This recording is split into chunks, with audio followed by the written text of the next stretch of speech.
There are moments in life when you discover that the person sleeping beside you for 40 years is a stranger. Oh, my dears watching me now, before I continue, I'd like to ask you to leave your like on this video and subscribe to the Grandparents' Tales channel. It helps me so much to continue sharing my stories with you. That the home you built with your own hands was constructed on sand. That the son you raised, the child you nursed through fevers and nightmares, could look you in the eyes and plot your destruction without a single tremor of conscience. My name is Eleanor Margaret Hayes, and I learned these truths on a Tuesday morning in September when I was 71 years old, standing in my own kitchen, holding a document that would unravel everything I thought I knew about love, family, and blood. But to understand that Tuesday, I need to take you back to the beginning, to a girl named Eleanor who believed that hard work and devotion could protect you from cruelty, who thought that giving everything meant you would never lose everything. I was born in 1952 in Charleston, South Carolina, in a neighborhood where magnolia trees lined the streets, and everybody knew everybody's business, for better or worse. My father, Robert Hayes, worked at the shipyard, his hands perpetually stained with grease, and his back bent from 30 years of labor that aged him faster than time itself. My mother, Margaret Rose, cleaned houses for the families on the Battery, those grand homes overlooking the harbor, where history seemed to live in every brick and shuttered window. She would come home with stories about crystal chandeliers and mahogany staircases, describing them with such detail that I could see them in my mind as clearly as if I'd walked those halls myself. We were not wealthy. We were not even comfortable, but we were proud, and my parents taught me that dignity didn't come from what you owned, but from how you carried yourself through this world. My mother had a saying she repeated so often it became like a heartbeat in our home. Eleanor, baby, your word is your bond, and your family is your fortress. Never forget that. I didn't forget. That was the problem. I was the youngest of 3 children. My brother Samuel was 8 years older, already working alongside our father at the shipyard by the time I started school. My sister Patricia was 5 years my senior, beautiful and headstrong, with dreams of becoming a nurse that would eventually carry her all the way to Atlanta. The house we lived in was small, a shotgun-style dwelling where you could see straight through from the front door to the back, with creaking floors that announced every movement and walls so thin you could hear the neighbors' conversations as clearly as your own thoughts. Summer evenings, we would sit on the front porch, my mother shelling peas into a metal bowl, while my father smoked his pipe and talked about the ships he'd helped build, the ones that would sail to places we'd never see. I would sit on the steps, watching fireflies dance in the humid air, listening to the rhythm of their voices, feeling safe in the certainty that this would always be my world, unchanging and secure. School came easily to me, while Patricia struggled with numbers, and Samuel barely made it through 8th grade before joining the workforce, I found sanctuary in books and learning. My teacher, Mrs. Abernathy, a stern woman with silver-streaked hair pulled back so tight it seemed to lift her eyebrows, took notice of me in the 5th grade. "This child has a mind," she told my mother during a parent conference I wasn't supposed to overhear. "She could go to college if you can find a way." College. The word hung in our house like an impossible dream, something for other people's children, not for a girl whose father's salary barely covered rent, and whose mother's cleaning money went to keeping food on the table. But my mother, God rest her soul, had a stubborn streak that ran deeper than the Charleston Harbor. She started setting aside coins in a coffee can hidden in the back of the kitchen cabinet, adding to it whenever she could, even if it was just pennies from the change at the grocery store. I graduated from high school in 1970, the first in my family to receive a diploma.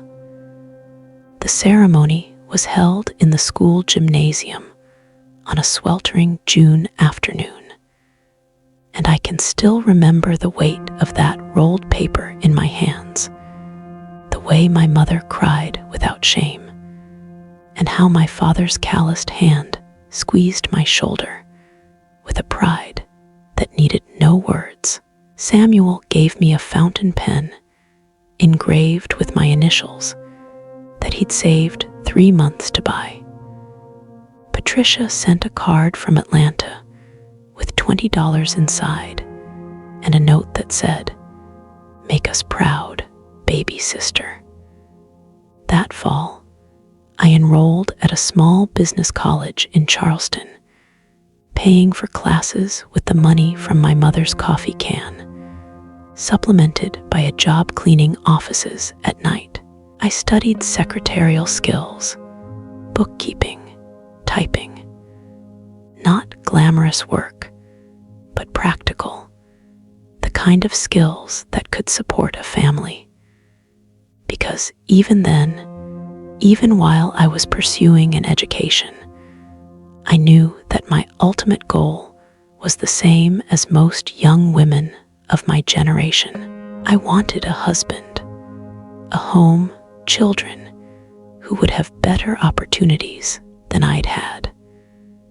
I met Thomas William Bradford in the spring of 1972. I was 20 years old, working part-time at a law office downtown, filing documents and answering phones. He walked in one afternoon in a navy suit that fit him perfectly, briefcase in hand, looking for Mr. Morrison, the senior attorney. Our eyes met over the reception desk, and something shifted in the air, something I'd read about in novels, but never actually believed existed. Thomas was 26, a junior accountant at a firm 2 blocks away, ambitious and charming in a way that made you feel like you were the only person in the room when he spoke to you. He had warm brown eyes that crinkled at the corners when he smiled, and a voice that reminded me of honey, smooth and sweet and easy to trust. He asked me to lunch that very day, and I said yes before I could second-guess myself. Our courtship was proper, chaperoned dinners, and Sunday afternoon walks through White Point Garden, holding hands while watching the ships come into the harbor. He told me about his dreams of starting his own accounting firm someday, of building something substantial that he could pass down to his children. I told him about my family, about the shipyard and the houses my mother cleaned. And instead of looking down on me, he said it showed character, that I came from people who understood the value of honest work. 6 months later, we were engaged. My mother cried again, but these were different tears, complicated ones that held both joy and worry. "Are you sure, baby?" she asked me the night before the wedding, sitting on my narrow bed in the room I'd slept in my entire life. "Are you sure he's good to you? Not just good for you, but good to you?" I was sure, or I thought I was. Thomas had been nothing but kind, attentive, respectful. He'd asked my father for permission to marry me, a gesture that felt old-fashioned even then, but that touched my father deeply. He'd promised my parents he would take care of me, provide for me, honor me, and I believed every word. We married in a small ceremony at Emmanuel AME Church in November 1972. I wore a simple white dress that my mother had altered from one she'd found at a second-hand shop, and I carried a bouquet of white roses that Thomas had insisted on buying despite the expense. Patricia came down from Atlanta to be my maid of honor, and Samuel stood beside Thomas as best man. My father walked me down the aisle with his head held high, his shipyard hands scrubbed clean, wearing a suit he'd borrowed from a coworker. The reception was in the church basement, with sheet cake and punch, and my mother's famous fried chicken that people still talk about to this day. Thomas's parents attended, though I could see the tightness around his mother's mouth, the way she evaluated everything with eyes that missed nothing and approved of very little. Clara Bradford was a woman who'd married into money, and she never let anyone forget it. Thomas's father, William Sr., was more reserved, a successful businessman who owned several properties in Charleston and had built his wealth through careful investments and calculated risks. After the wedding, we moved into a small apartment on Meeting Street, 2 rooms with a kitchenette and a bathroom that had plumbing issues we couldn't afford to fix properly. But it was ours, and I made it a home, hanging curtains I'd sewn myself, and filling the windowsills with plants that my mother said would bring us luck and prosperity. Thomas went to work each morning in his pressed suits, and I continued working at the law office, adding my paycheck to his so we could save for a house of our own. Our son, Marcus, was born in October 1973, a healthy baby boy with his father's eyes and my mother's nose. I stopped working when I was 6 months pregnant, as was expected, and transformed myself into a full-time mother and homekeeper. Those early years with Marcus were exhausting, but filled with a sweetness I can still taste when I close my eyes.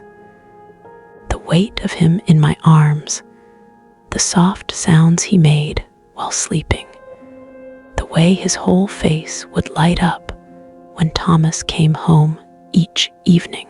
Thomas was a devoted father in those first years.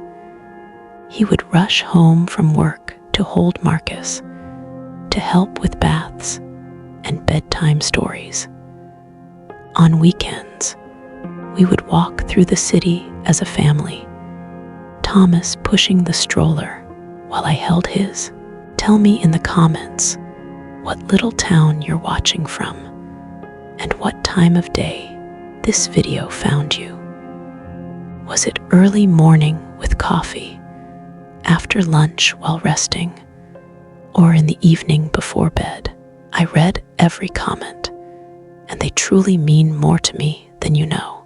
Arm feeling complete in a way I'd never experienced before. We had created something beautiful, something permanent, or so I believed. By the time Marcus turned 5, Thomas's career had taken off in ways we'd only dreamed about. He'd been promoted twice at the accounting firm and was making plans to eventually start his own practice. We'd saved enough to put a down payment on a house in a nicer neighborhood, a 2-story colonial with a front porch and a backyard big enough for Marcus to play in. It wasn't grand by any means, but to me, it was a palace, a symbol of everything we'd worked for. I threw myself into making that house a home. I painted walls and refinished furniture I found at estate sales. I planted a garden in the backyard, growing tomatoes and collard greens and butter beans, the same vegetables my mother had grown when I was a child. I joined the PTA at Marcus's elementary school and volunteered at the church, building a life that felt solid and respectable. Thomas worked longer hours as his responsibilities increased. Sometimes he wouldn't come home until after Marcus was asleep, and our dinners together became less frequent. But I understood this was the sacrifice required for success, for security. My mother had worked long hours cleaning houses. My father had worked double shifts at the shipyard. This was what you did for family. In 1980, when Marcus was 7, Thomas finally opened his own accounting firm. Bradford and Associates, though there were no associates yet, just Thomas and a secretary named Diane, who was 23 and wore skirts that I privately thought were too short for a professional office. But Thomas said she was efficient, and I had no reason not to trust him. Trust was the foundation of our marriage, wasn't it? The business grew steadily. Thomas began attracting clients from all over Charleston, people with money who needed help managing it, who trusted Thomas with their financial secrets and their tax strategies. He hired 2 more accountants, then 3. He moved the office to a larger space downtown with a brass nameplate on the door and leather furniture in the waiting room. With success came distance.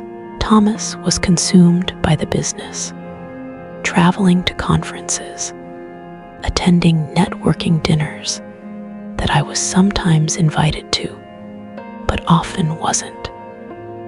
When I asked about being included more, he would pat my hand absently and say, "These are business functions, Eleanor. They'd bore you to tears. Besides, someone needs to be home with Marcus. Marcus, my beautiful, complicated boy." He grew into adolescence with his father's charm, but also with something else, something I couldn't quite name, but that troubled me in ways I didn't want to acknowledge. He was smart, graduated at the top of his class, and got accepted to the Citadel, which filled Thomas with so much pride I thought he might burst. But there was a coldness in Marcus sometimes, a calculation in his eyes when he looked at people that reminded me of his grandmother Clara, who by then had become a regular presence in our lives, offering unsolicited opinions on everything from how I was raising Marcus to how I kept house. When Marcus graduated from the Citadel in 1995, Thomas threw a celebration party at our home that cost more than my parents had earned in a year. The entire backyard was tented with caterers and a jazz band and more champagne than I'd ever seen in one place. Clara held court like a queen, taking credit for Marcus's success because she'd encouraged his ambitions and made sure he understood the importance of the Bradford name. I stood in my own kitchen that night, watching through the window as Thomas and Clara fawned over Marcus, and felt like a ghost in my own life, a servant who'd been allowed to stay for the party, but who didn't really belong among the guests. Marcus joined his father's firm immediately after graduation. Bradford and Associates became Bradford and Son, and Thomas couldn't have been more proud.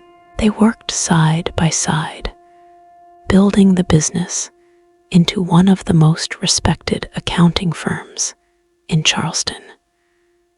And I continued to keep the home, to cook the meals, to maintain the garden, to volunteer at church, to be the supportive wife and devoted mother.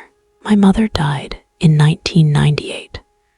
A stroke took her quickly, without warning, without giving me a chance to say all the things I'd assumed I'd have time to say. At her funeral, I stood beside my father, who seemed to have aged 20 years overnight, and listened to the preacher talk about a woman of faith and service. Patricia came from Atlanta with her husband and 3 children. Samuel stood on my other side, his shipyard hands folded in grief. And Thomas stood slightly apart, checking his watch twice during the service because he had a client meeting he couldn't reschedule. That was when I first felt it. A crack in the foundation of my marriage, small but undeniable. A sense that somewhere along the way, while I'd been building a home and raising a son and trying to be the perfect wife, something essential had been lost. My father followed my mother 6 months later. The doctors said it was heart failure, but I knew it was grief. He couldn't imagine a life without the woman he'd loved for 52 years. I understood that devotion. I'd built my own life around the same principle, around the belief that marriage was forever, that vows meant something, that love could sustain you through anything. I inherited very little from my parents. The house they'd rented their entire lives belonged to a landlord who sold it immediately. Their belongings fit into boxes that I sorted through alone because Thomas was at a business conference in Atlanta and Marcus was too busy at the firm to help. But there was one thing of value my father had saved, had hidden in fact, in a safety deposit box I didn't even know existed until the bank contacted me. It was the deed to a piece of land, 5 acres in rural Berkeley County, about an hour outside Charleston, land that my great-grandfather had purchased in 1923 with money he'd saved from sharecropping for 20 years. Land that had been passed down through the generations, never built on, never developed, just held as a symbol of ownership, of having something that couldn't be taken away. The deed was in my name now. Eleanor Margaret Hayes Bradford, the last tangible piece of my family's history, a legacy that predated my marriage, that had nothing to do with Thomas or the Bradford name or any of the life I'd built over the past 26 years. I didn't tell Thomas about it right away. I'm not sure why. Maybe some instinct told me to keep this one thing to myself, to have something that was mine alone. I put the deed in my own safety deposit box at a different bank and told myself I'd share the information when the time was right. Marcus married in 2001. Her name was Victoria Ashmore, and she came from the kind of family that Clara had always hoped Marcus would marry into. Old Charleston money, a debutante pedigree, connections that stretched across the city like spider silk, invisible but strong. Victoria was beautiful in a sharp way, with blonde hair always perfectly styled, and a smile that never quite reached her eyes. I tried to love her. Truly, I tried. I welcomed her into our family, taught her my mother's recipes when she expressed interest in learning to cook, though she never actually made any of the dishes herself. I offered to help plan the wedding, but Clara took over that responsibility, making it clear that this was Bradford business, and I should simply show up and smile. The wedding was at St. Michael's Episcopal Church, one of the oldest and most prestigious churches in Charleston, followed by a reception at the Hibernian Hall that cost more than I wanted to think about. I wore a dress I'd bought for the occasion, something appropriate but not flashy, and stood in the receiving line feeling like an outsider at my own son's wedding. Thomas was in his element that day, networking even during the ceremony, introducing Marcus to clients and potential clients, treating the whole event like a business opportunity. And Marcus, my son, barely acknowledged me except for the obligatory mother-son dance, during which he made small talk about the weather while looking over my shoulder at Victoria's family gathered at the head table. They moved into a house in the historic district, a place with more square footage than they needed and a price tag that made me wince. But Thomas helped with the down payment, called it an investment in their future, in the Bradford legacy. Victoria quit her job at an art gallery almost immediately, saying she wanted to focus on being a proper wife, though I noticed she had plenty of time for tennis lessons and charity luncheons. The years that followed were marked by subtle shifts, small moments that I didn't recognize as warnings until it was too late. Thomas spent more time at the office, sometimes not coming home until after midnight. When I asked about it, he'd say the business was expanding, that Marcus needed mentoring, that they were working on major accounts that required his personal attention.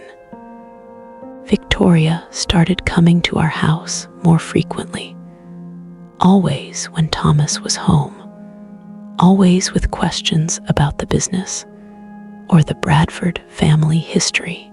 She'd sit in our living room, drinking the tea I served, and pump Clara for stories about the family's successes, about properties the Yiddy owned, about investments that had paid off. I started to notice the looks between them, Thomas and Victoria, quick glances that held something I didn't want to name, conversations that stopped abruptly when I entered a room. The way Victoria would touch Thomas's arm when she talked to him, letting her hand linger just a moment too long. I told myself I was being paranoid. Thomas was my husband of nearly 30 years. Victoria was my daughter-in-law. These were the two people who should be most loyal to me. The thought of betrayal was too monstrous to entertain. In 2005, Marcus came to me with a proposition. He wanted to expand the firm, to open satellite offices in other cities, but it required capital, a significant investment. He wondered if I might have any assets that could help, any resources I wasn't using. I thought of the land immediately.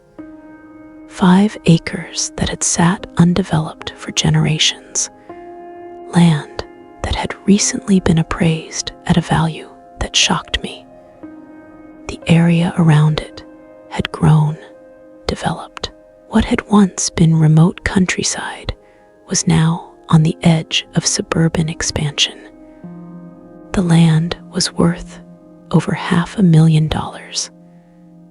I have something, I told Marcus, watching his eyes light up with interest.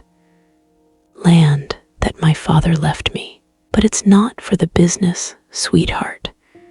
It's the last piece of our family history. He nodded, seeming to understand. Of course, Mama. I respect that. I was just asking. There are other options. But the questions didn't stop. Marcus would bring it up again, casually, during Sunday dinners. Victoria would mention it, wondering aloud what I planned to do with property I never visited.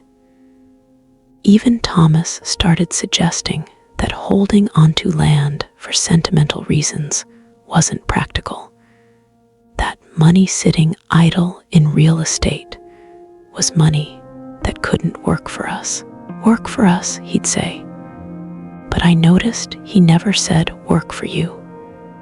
I held firm. The land was not for sale, not for development, not for investment. It was mine, the only thing in my life that connected me to the people I came from, to the grandfather who'd broken his back in fields that weren't his own, so that one day his descendants could own something that was theirs. In 2008, the economy collapsed.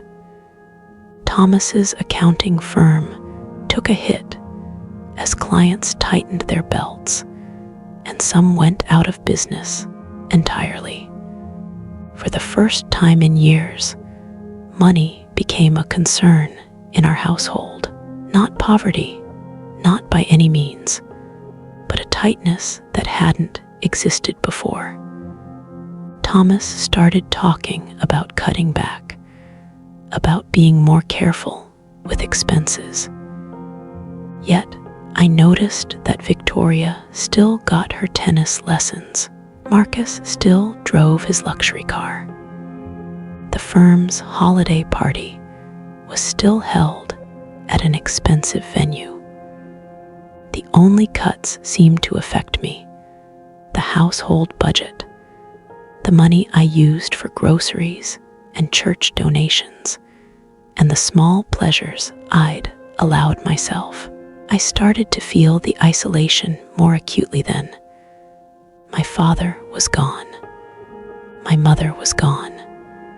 Patricia called from Atlanta every few weeks, but she had her own life, her own grown children to worry about. Samuel had moved to North Carolina for work. The women I'd been friendly with at church had their own families, their own concerns. And Thomas, the man I'd built my life around, felt like a stranger who happened to sleep in the same house. One night in 2010, I couldn't sleep. It was 3 in the morning, and Thomas's side of the bed was still empty. He'd said he was working late, but something told me to call the office. The phone rang and rang, unanswered. I called his cell phone. No answer. I got dressed and drove downtown to the office, my heart pounding with a dread I couldn't name. The building was dark except for a single light on the 3rd floor, in Thomas's private office. I used my key to get in, climbed the stairs in the silence, each step feeling like walking toward the edge of a cliff. The office door was unlocked. I pushed it open slowly, and what I saw branded itself into my memory like a scar that would never fade. Thomas and Victoria. On the leather sofa I'd helped him pick out when he first opened the firm. Their clothes scattered across the floor, the look of shock on their faces when they saw me standing there. I didn't scream. I didn't cry. I simply stood there, watching as Victoria scrambled to cover herself, as Thomas grabbed his shirt and started talking, words tumbling out in a rush of excuses and justifications. Eleanor, this isn't what it looks like. We were just... You don't understand the pressure I've been under. I held up my hand, and he stopped talking. In the silence that followed, I could hear my own heartbeat, loud and slow and steady. How long? I asked, my voice surprisingly calm. Victoria looked at Thomas. Thomas looked at the floor. How long? I repeated, and this time my voice cracked just slightly. 3 years, Thomas finally said. Maybe 4 years, while I'd been making his favorite meals and pressing his shirts and sleeping beside him every night, believing we were building a life together. 4 years of lies, of betrayal, of being made a fool. Does Marcus know? I asked, though I already suspected the answer. He knows, Victoria said, her voice defiant now that the initial shock had passed. We're in love, Eleanor. Thomas and I, it just happened. Nothing just happens. That's what I wanted to say. But I was too numb, too broken to argue. I turned and walked out of that office, down the stairs, out into the Charleston night that suddenly felt foreign and cold despite the summer warmth. I drove home in a daze, parked in the driveway of the house I'd made into a home, and sat in the car until the sun came up. Thomas came home around 7. He looked exhausted, defeated. He sat down across from me at the kitchen table and said, "We need to talk." Yes, I agreed. We do. What followed was the most painful conversation of my life. He told me he'd fallen out of love with me years ago, that I'd become boring and predictable, that Victoria made him feel young again. He told me he wanted a divorce, that he'd already consulted with a lawyer, that he would be fair about the division of assets. Fair? As if there was anything fair about being discarded after 38 years of marriage. What about Marcus? I asked. Does he approve of his father sleeping with his wife? Thomas had the decency to look ashamed, but only for a moment. Marcus and Victoria are divorcing too. They were never right for each other. This way, everyone gets what they want. Everyone except me, I said quietly. He didn't disagree. The divorce proceedings began immediately.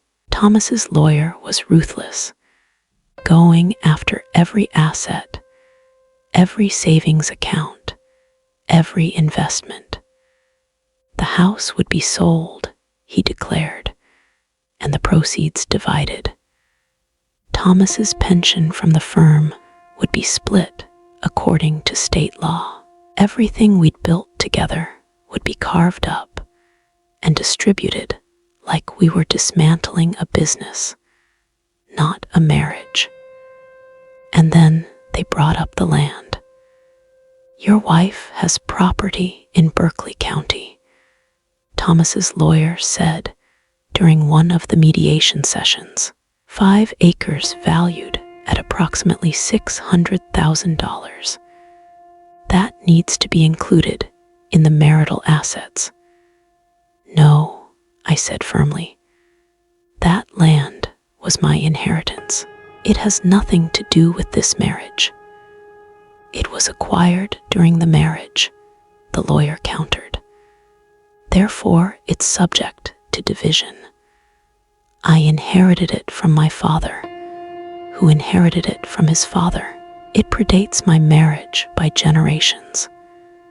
But they had found a technicality. Because the deed had been transferred to my name while I was married, because I hadn't explicitly documented it as separate property, they argued it was fair game. I hired my own lawyer, a woman named Sarah Chen, who believed in fighting for what was right, not just what was profitable. She argued passionately that the land was my separate property, that it was family legacy, that Thomas had no claim to it. The judge, an older man who looked bored throughout most of the proceedings, ruled in Thomas's favor. The land would be sold, he decreed, and the proceeds divided as part of the divorce settlement. I felt something break inside me that day. Not my heart, that was already broken, but my faith in justice, in fairness, in the system I'd always believed would protect people like me. The betrayal wasn't over. In the months that followed, I discovered layers of deception I hadn't imagined possible. Marcus came to visit me one afternoon. I was living in a small apartment by then, the house having been sold, my belongings reduced to what could fit in a 1-bedroom unit. He sat on my second-hand sofa and told me that he and Thomas had a proposition.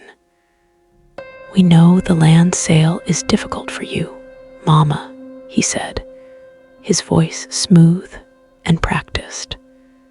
So we want to make you an offer. Instead of putting it on the market, we'll buy it from you directly. Dad and I will go in together as an investment.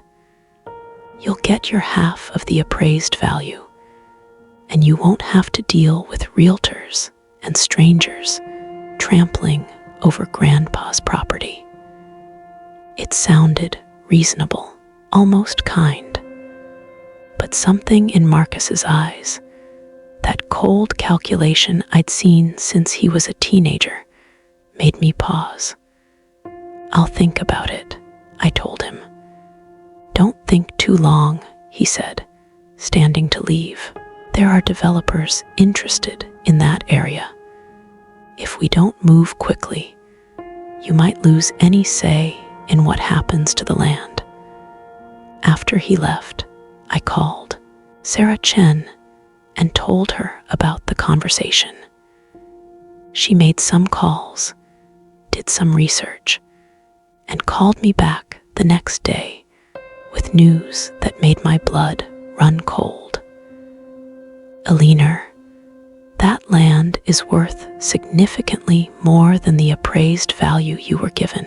The original appraisal was done by someone on Thomas's firm's payroll.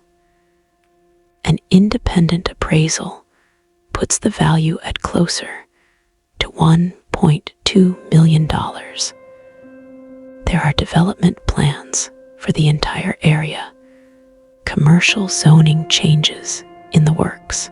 Your land is right in the middle of what's going to become a major shopping center." They had lied about the value, had manipulated the appraisal, were planning to buy it from me for half what it was worth, and then immediately flip it to developers for an enormous profit. My own husband, my own son, conspiring to rob me of my family's legacy. I sat in that tiny apartment and finally allowed myself to cry. Not pretty, delicate tears, but deep, wrenching sobs that came from a place of betrayal, so profound it felt like drowning. Everything I'd believed about my life, about my family, about love and loyalty, was a lie. But somewhere in that grief, something else emerged. Anger. Clean, burning anger that cut through the pain like a knife through fog. I called Sarah Chen back. "Fight for me," I said. "Fight for that land with everything you have." She did.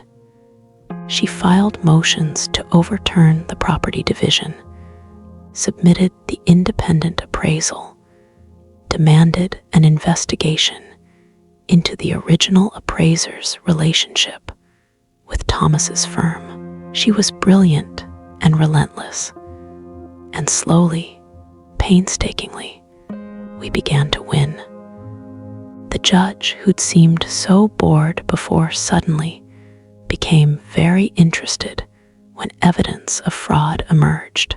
Thomas's lawyer tried to dismiss it as a simple misunderstanding, but Sarah had documentation, emails between Thomas and the original appraiser, discussions about keeping the value low for legal purposes. In March 2011, the judge issued a new ruling. The land was mine, separate property, no division required. Furthermore, Thomas was ordered to pay additional support for the years of deception, plus my legal fees. I should have felt victorious, but mostly I felt exhausted. I'd won the battle for my land, but I'd lost my family in the process. Marcus stopped speaking to me entirely after the ruling. He sent a single text message. "You've destroyed this family for a piece of dirt. I hope it was worth it." Thomas moved in with Victoria shortly after the divorce was finalized. They married 6 months later in a small ceremony I heard about through mutual acquaintances. Clara attended, I was told, and gave her blessing to the union, saying Thomas deserved happiness after putting up with Eleanor for so long. I was 60 years old, divorced, estranged from my only child, living in a cramped apartment, and feeling more alone than I'd ever felt in my life. But I still had the land, my great-grandfather's land. and I was going to make sure it meant something. The developers came knocking almost immediately after the court case was settled. They offered me $1.5 million for the land, cash, quick closing, no complications. It was more money than I'd ever imagined having in my lifetime. I said no. They came back with a higher offer, $1.8 million. Still no. They didn't understand, and I didn't expect them to. This wasn't about money. It had never been about money. I drove out to the land for the first time in years. 5 acres of rolling hills covered in native grasses and old oak trees, with a small creek running through the southern corner. Standing there, feeling the wind in my hair, I could almost hear my great-grandfather's voice, my grandfather's laugh, my father's quiet strength. This land had been bought with the sweat of sharecropping, had been held through depressions and recessions and family hardships, had been passed down not as wealth, but as proof that we existed, that we mattered, that we could own something that no one could take away. I wasn't going to sell it to build a shopping center.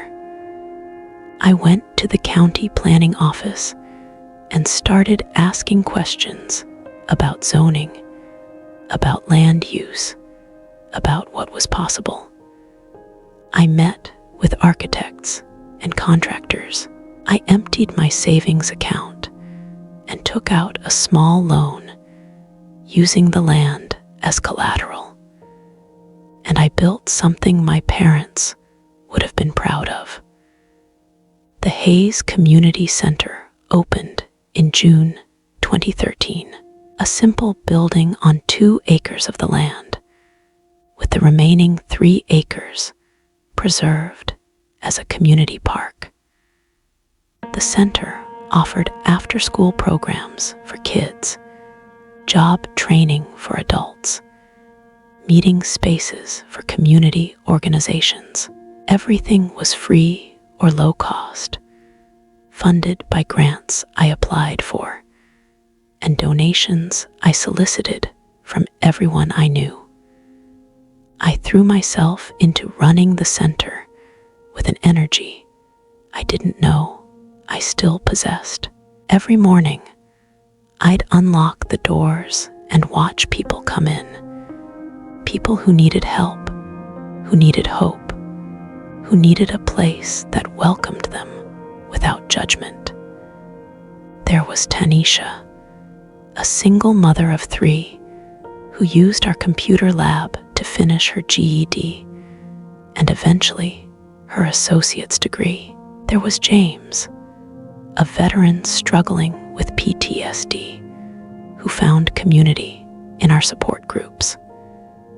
There was Miss Rosa, an elderly woman who taught crochet classes and became like a mother to me, filling some of the emptiness my own mother's death had left behind. The work was hard and often frustrating. Funding was always tight. Equipment broke. Grants fell through. But every time I thought about giving up, I'd remember why I'd built this place, not to spite Thomas and Marcus, though I won't lie and say that wasn't a small part of the satisfaction I felt, but primarily because this land deserved to serve the community my ancestors had been part of, the people who'd been overlooked and underestimated just like they had been. Word about the center spread. Local news did a feature story. Volunteers came forward to help.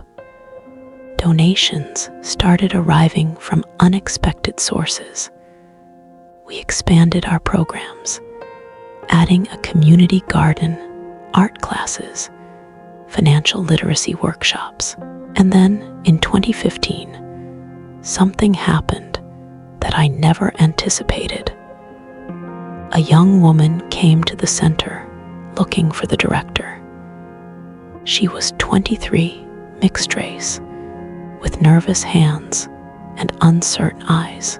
Her name was Jasmine, and she'd heard about our programs through a friend.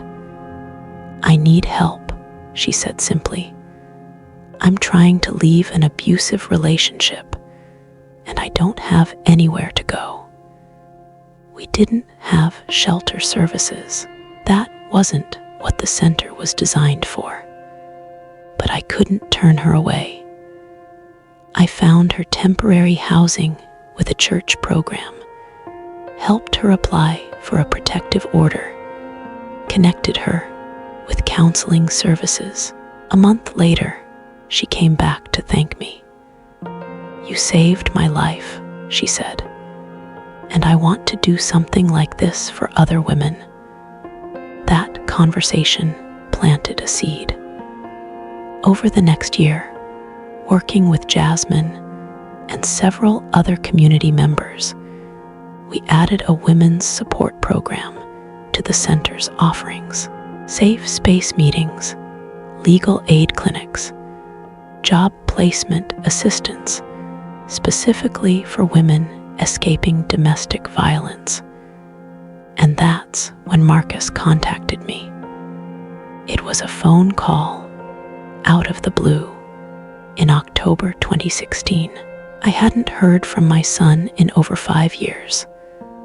"Mama," he said, and the sound of that word in his voice made something twist in my chest. "I need to talk to you.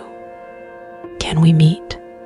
We met at a coffee shop, neutral territory. He looked older, tired around the eyes, though he was only 43. He ordered a coffee he didn't drink and sat across from me with the awkward distance of strangers forced together. "How have you been?" he asked, making small talk that felt painful in its inadequacy. "I've been well," I said carefully. "The center is doing good work." "I've heard," he admitted. "I saw the news story about the women's program. It's impressive." We sat in silence for a moment before he finally spoke what he'd come to say.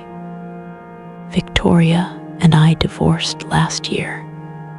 I tried to feel sympathy, but couldn't find it. I'm sorry to hear that. She left me for someone with more money, someone who could give her the lifestyle she wanted." He laughed bitterly. "The firm isn't doing well. Dad and we made some bad investments after the divorce, lost a lot of clients when the scandal about the land appraisal came out. Turns out people don't like doing business with people who can't be trusted." I said nothing, waiting. "I came to apologize," he said, finally looking me in the eyes, "for everything, for taking Dad's side, for the land situation, for choosing money over my own mother." The apology hung between us, and I examined it carefully, looking for sincerity, for manipulation, for any sign of what was real and what was performance. "Why now?" I asked. "Why after 5 years?" He looked down at his untouched coffee. "Because I have a daughter. Victoria was pregnant when she left me. I have a 3-year-old daughter named Sophie, and when I look at her, I think about how I treated you, and I'm ashamed. I don't want her to grow up and find out her father was the kind of man who betrayed his own mother for money. A granddaughter. I had a granddaughter I'd never met." "I'm not asking for forgiveness," Marcus continued. "I know what I did was unforgivable. but I wanted you to know that I see it now. I understand what I lost. I sat with that for a long moment. This was the child I'd nursed through fevers, the boy I'd taught to read, the young man I'd been so proud of, and he'd hurt me worse than anyone ever had. Could a relationship come back from that kind of betrayal? I'd like to meet Sophie, I said finally. His eyes filled with tears. Really? Yes, but Marcus, we need to be clear about something. I will be her grandmother, if you'll allow it. But you and we need to rebuild trust slowly, one step at a time. No rushing, no expecting things to go back to how they were, because they can't. That mother, that relationship, it died when you chose to stand with your father against me. He nodded, wiping at his eyes. I understand. And Mama, for what it's worth, Dad and I aren't speaking either. After everything fell apart, he blamed me for the business problems, said I was weak, incompetent. He chose Victoria over me too, in the end. I guess we all learned what kind of man he really is. That should have given me satisfaction, but it just made me sad.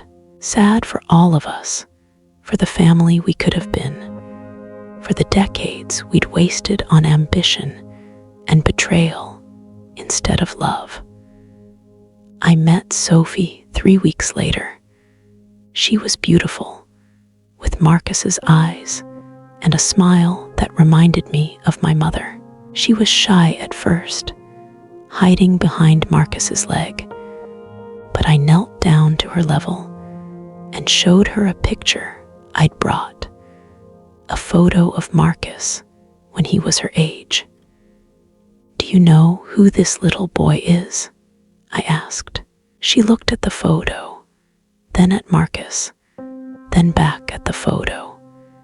Daddy, that's right. And I'm his mama, which makes me your grandmother. She studied me seriously, then asked, Do you have cookies?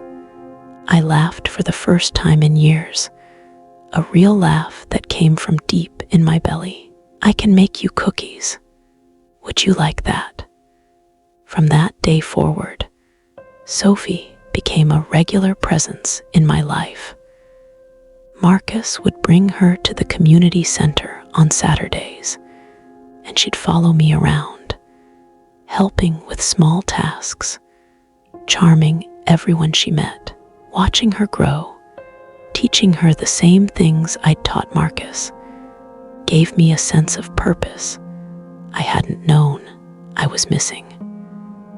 Marcus and I didn't repair our relationship overnight. It took years of conversations, of setting boundaries, of learning to trust again in small increments. He started volunteering at the center, using his accounting skills to help with our finances, to write grants, to manage the budget more efficiently than I ever could. He told me one day, while we were working together in the center's small office, I wasted so many years chasing Dad's approval, trying to be the son he wanted instead of the person I should have been. I lost you. I nearly lost myself. I don't know if I can ever make that right, but I want to try. You are trying, I told him. That's what matters. Thomas, I heard through the grapevine, had not fared well. His marriage to Victoria ended in another bitter divorce. The accounting firm that had once borne his name went bankrupt. He'd made bad investment after bad investment, always chasing the big score, the shortcut to wealth. until there was nothing left. I saw him once, completely by accident, at a grocery store in 2019. He was in line ahead of me, counting out exact change for a small purchase, his shoulders hunched, his hair completely gray. He looked like an old man, though he was only 71, the same age I was. Our eyes met for just a moment. I saw recognition, maybe shame, definitely exhaustion. I could have said something cruel, something that would have hurt him the way he'd hurt me. Instead, I just nodded slightly and looked away. Some people might say I should have felt vindicated, seeing him brought low. But mostly, I felt nothing. He'd already taken enough from me. I wasn't going to give him any more of my energy, even in anger. The center continued to grow. We added a senior services program, recognizing that elderly people in the community needed support too. We started a food pantry. We brought in healthcare professionals to do free screenings. The land my great-grandfather had bought with sharecroppers' wages was serving hundreds of people every year. In 2021, the city recognized the Hayes Community Center with an award for community service. They held a ceremony, gave me a plaque, took photographs. Marcus and Sophie were there, along with Patricia, who traveled from Atlanta. Even Samuel made the trip from North Carolina. Standing at the podium, looking out at all the faces of people whose lives had been touched by this place, I thought about my mother's words. Your family is your fortress. She'd been right, but not in the way I'd originally understood. Family isn't just the people you're born to or married into. Family is the people who show up, who support you, who believe in you. Family is the community you build and serve. Family is the legacy you leave behind. Today, at 73, I live in a small house I bought near the community center. It's simple, but it's mine, paid for with careful savings and the same kind of discipline my parents taught me. My mornings start early with coffee on the porch and the satisfaction of watching the sunrise over land that still belongs to my family. Sophie is 13 now and brilliant. She wants to be a doctor, she tells me, so she can help people the way I help people at the center. She volunteers there after school, and I watch her interact with the community members with the same kind of genuine care that I'd hoped to instill in Marcus all those years ago. Marcus works full-time at the center now, managing all our programs, using his business skills for something meaningful instead of just profitable. He's dating someone, a teacher named Lisa, who treats him kindly and doesn't care about his last name or his financial prospects. They're taking things slowly, learning from past mistakes. I've made peace with most of what happened. The betrayal doesn't sting the way it once did. Thomas's choices, Marcus's choices, Victoria's choices, they were all about them, not about me. I can't control what other people do. I can only control how I respond. The land will never be sold. In my will, I've established it as a permanent community trust. The center will continue operating long after I'm gone, serving people who need it, honoring the legacy of a sharecropper who dared to dream of ownership.